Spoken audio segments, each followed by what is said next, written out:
Bismillahirrahmanirrahim. Assalamualaikum warahmatullahi wabarakatuh. Perkenalkan, kami dari kelompok C yang beranggotakan saya sendiri, Rama Fitriadi, Tiara Yasmin, dan Yuanda Medi Saputra. Di sini kami ingin mempresentasikan tentang perilaku non-voting dari MK Sistem Politik Indonesia. Baiklah, langsung saja saya jelaskan. Keputusan dalam mendukung dan memberikan suara tidak akan timbul begitu saja jika pemilih tidak setia terhadap calon yang menjadi pilihannya. Begitupun sebaliknya, pemilih akan mempertimbangkan untuk memilih calon yang tidak jelas asal-usulnya. Jangan sampai mereka memberikan janji dan tidak menepatinya, apalagi calon yang tidak konsisten. Perilaku pemilih juga penuh akan pemikiran, akan paham tentunya. Dalam masa kampanyenya, di antara para pemilih akan melakukan penggolongan antara pendukung partai A ataupun partai B yang berbeda ideologi. Baiklah, selanjutnya akan dijelaskan kepada Tiara Yasmin. Pada Tiara Yasmin kami persilahkan. Baiklah, saya akan menjelaskan mengenai penyebab masyarakat melakukan perilaku non-voting.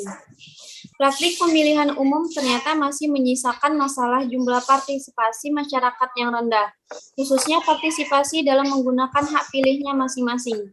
Kesadaran politik dan kepercayaan seseorang terhadap politik mempunyai pengaruh yang besar terhadap perilaku tidak memilih atau ketidakhadiran masyarakat pada saat kegiatan pemilihan. Rendahnya partisipasi memilih masyarakat juga dilatar belakangi munculnya kekecewaan masyarakat akibat janji pemilu yang tak kunjung pernah menjadi kenyataan. Bismar Arianto dalam penelitiannya membagi faktor penyebab masyarakat tidak menggunakan hak pilihnya menjadi dua faktor, yaitu faktor internal dan faktor eksternal.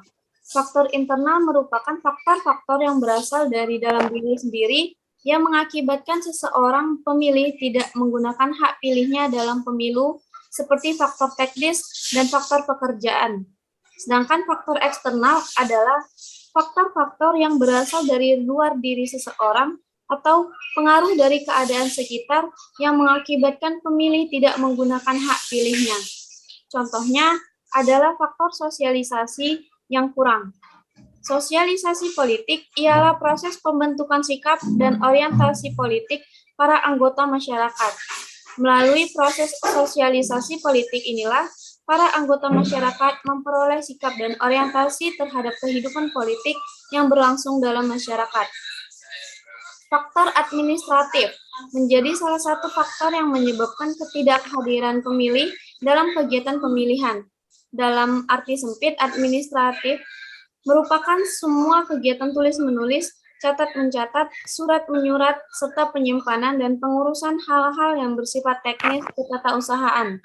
Sedangkan administrasi dalam arti luas adalah proses kerjasama antara dua orang atau lebih berdasarkan rasionalitas tertentu untuk mencapai tujuan yang ditetapkan. Selanjutnya dijelaskan oleh Yuanda Medi Saputra.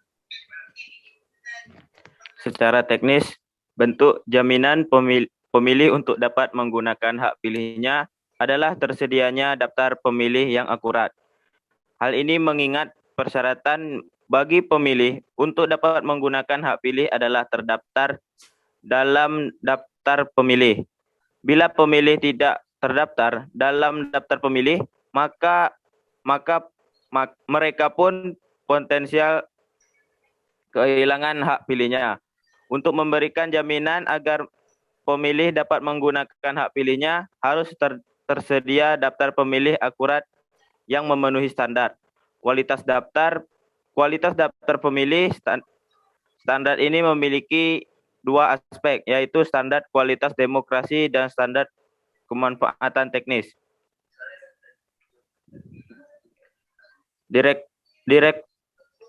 Direktur Eksekutif Perkumpulan untuk Pemilu dan Demokrasi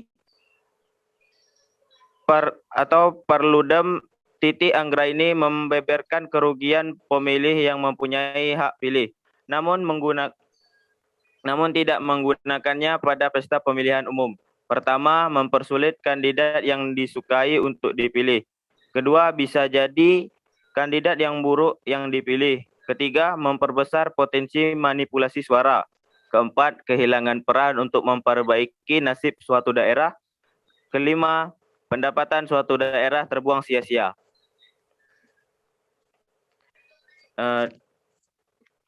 Dampak terhadap pemerintah apabila masyarakat lebih banyak tidak menggunakan hak pilih saat pemilihan umum atau disebut dengan perilaku non-voting. Mengabaikan hak pilih pada pemilu menyebabkan dampak negatif bagi pembangunan nasional. Kata pengamat perencanaan pembangunan nasional Syahrial Lutan di Jakarta. Syahrial menjelaskan paling tidak terdapat 3 dampak negatif dari pengabaian hak pilih dalam pemilihan umum atau pemilu, khususnya jika penduduk yang berpartisipasi dalam pemilu berjumlah rendah. Selanjutnya akan dilanjutkan oleh Rama Fitriadi. Pertama, kata Syahrial. Program pembangunan yang disiapkan oleh Presiden terpilih berpotensi tidak didukung oleh mayoritas penduduk. Kedua, kelompok yang tidak menggunakan hak suara pada saat pemilu berpotensi menjadikan kekuatan yang dapat melakukan sabotase atau program-program yang telah disusun oleh pemerintah yang dikomodasi oleh Presiden terpilih. Ketiga, kelompok yang tidak menggunakan hak suara secara politis, mereka merasa berbeda di luar dari sistem politik yang dibangun, sehingga mereka dapat menganggap dirinya tidak bermasalah. Jika tidak memberikan dukungan kepada pemerintah yang dipimpin oleh Presiden yang terpilih. Baik, itu saja yang dapat kami jelaskan terkait perilaku non-voting. Di sini, di akhir presentasi kami ini, kami ingin menyayangkan video atau fenomena yang terjadi di Indonesia tentang perilaku non-voting. Baik, selanjutnya di sini kami ingin menyajikan video tentang fenomena perilaku non-voting yang terjadi di Indonesia. Semoga video ini menambahkan inspirasi dan pengetahuan saudara-saudara semua. Terima kasih. Masih terkait dengan pilkada serentak. Berdasarkan hasil rekapitulasi suara KPPS, TPS tempat calon wali kota Medan Bobi Nasution mencoblos ternyata didominasi golongan putih atau golput. Jumlahnya separuh lebih dari daftar pemilih tetap atau DPT. Kendati demikian, pasangan calon wali kota dan wakil wali kota Bobi Nasution Aulia Rahman tetap unggul di TPS tersebut. Bobi Nasution diketahui mencoblos di TPS 022 yang berada di Kompleks Taman Setiabudi Indah Medan Blok 55 bersama dengan istrinya Kahiyang Ayu dan juga keluarganya yang lain pada Rabu 9 Desember 2020. TPS tersebut memiliki 314 warga yang terdaftar dalam DPT. Namun berdasarkan hasil rekapitulasi KPPS, hanya ada 124 warga yang menggunakan hak suaranya. Sementara 190 lainnya memilih golput atau tidak memilih.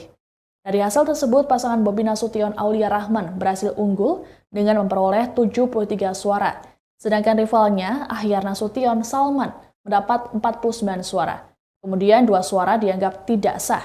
Ketua KPPS Ahmad Fauzan mengatakan pihaknya telah berusaha semaksimal mungkin melakukan sosialisasi kepada masyarakat agar datang ke TPS menggunakan hak pilihnya.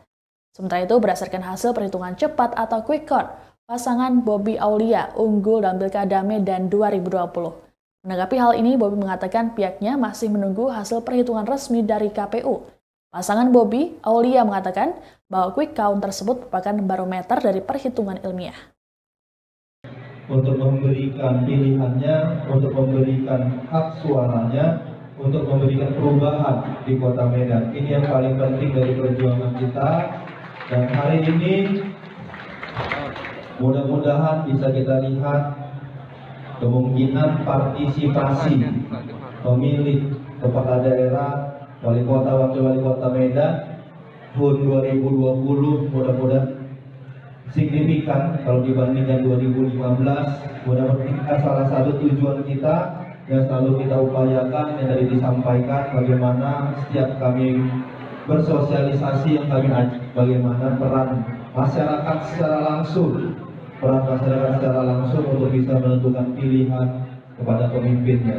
Dan malam hari ini untuk teman-teman media juga terima kasih yang sudah memberikan narasi dan memberikan pencerahan terhadap masyarakat tentang media, tentang berita yang diberikan dan menyejukkan untuk masyarakat Kota Medan. Kami berterima kasih.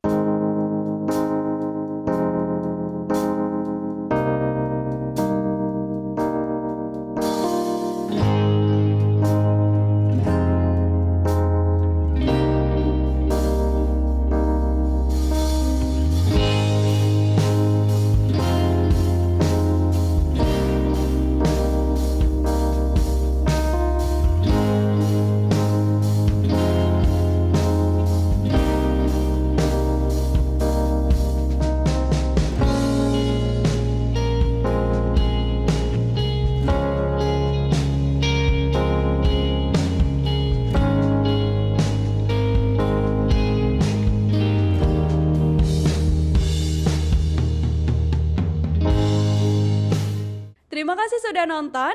Jangan lupa like, subscribe, dan share ya.